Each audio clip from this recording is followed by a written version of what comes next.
Welcome to our channel. Don't forget to subscribe, keep liking, continue to give us your thumbs up, and don't forget to share. In the news today, Edo Attorney General fights back against suspension over alleged misconduct. The suspended Attorney General and Commissioner for Justice of Edo State, Samson Sasagi, has denied allegations of financial infractions and following the suspension. His suspension on Wednesday, Osage, along with Damian Lawani, chairman of the Edo State Local Government Service Commission, were suspended over alleged official and financial misconduct, as reported by The Nation. The suspension was announced in a letter dated February 5, 2025, and signed by the Secretary to the State Government, Musa Ikilo. Governor Monday Okphebholo has also set up a committee to investigate the allegations. In a statement on Thursday, Osage strongly refuted the claims, maintaining his innocence. Attention has just been drawn to a government special announcement dated February 5, 2025, in which I was alleged to have engaged in financial infractions with the chairman of the Local Government Service Commission and was therefore suspended, Osage stated.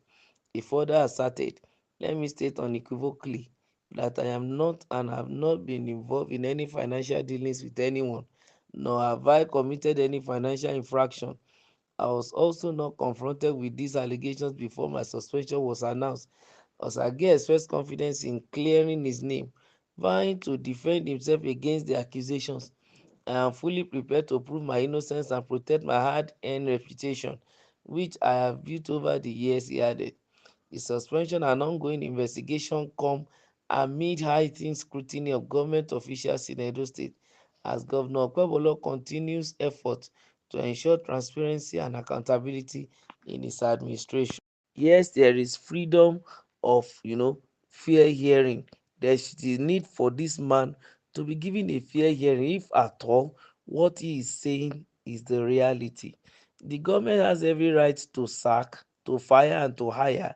And also, in a situation where cases like this are dicey, I think the government has the right to either just suspend, then delve into full-fledged investigation. Then after the investigation, they can come back into a conclusion of either relieving that person of his duty of or outright sack, or just send him on summary leave. But then in this situation, we don't know which is which, who is who, because on the 5th of February, for somebody to just wake up and begin to hear his suspension or expulsion or his sack from a government he's working for, that is barely 3 months into the administration, something must be fishy, and he has every right to speak out, and that is his own right.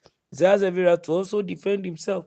And I think in the name of justice, fairness in particular, and equity, this man should be given an opportunity to defend himself if truly he has not been notified before, that he just woke up and he saw his sack on the pages of newspaper.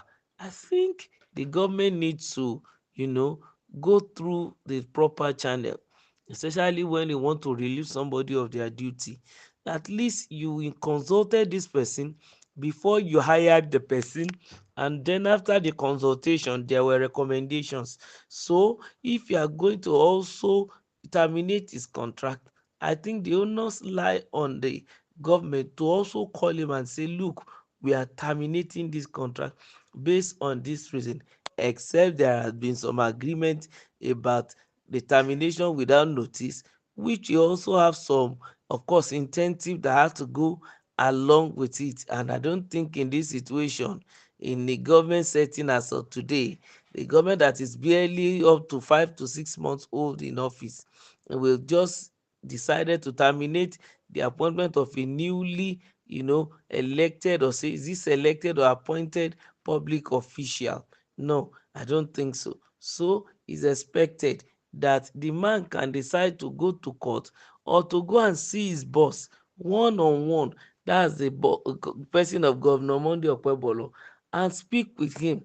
But then I know that may be an herculean task, because there might be an instruction.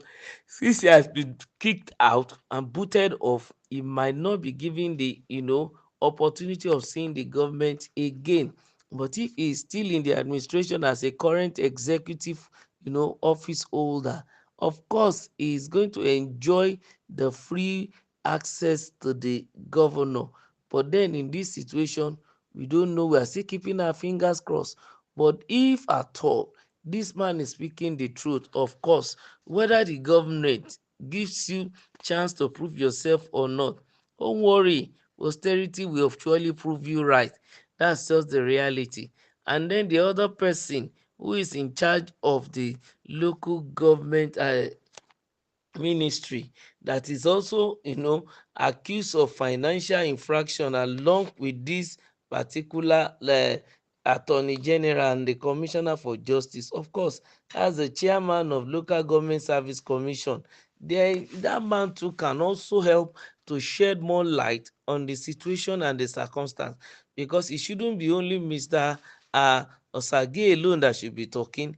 I think the other man too should come out and let us know whether their hands are clean or not, whether they did not even steal, or maybe it's a one-sided thing and then they decide to smear the image and the reputation of the learned fellow, that's the attorney general. But then if that's not the case, I think that man should be able to speak up too and tell the whole world what is going on and how the situation of things seems to be.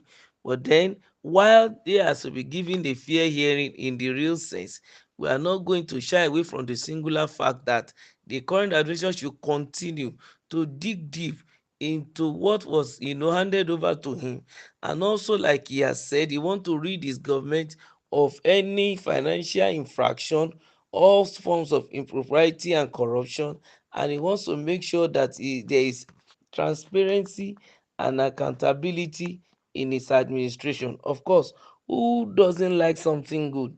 We want those who are the corridor of power to be able to comfort and show us their stewardship, and also to be able to raise their hands and say that without any iota of doubt, they have not cornered any of the state resources to their own personal use.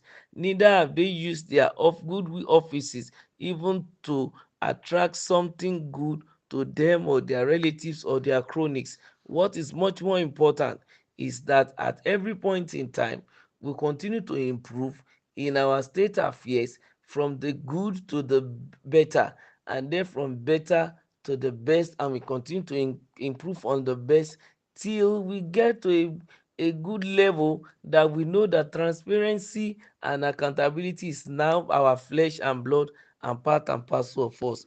God will bless Edo State. Don't forget to like, to share, and to subscribe to our channel.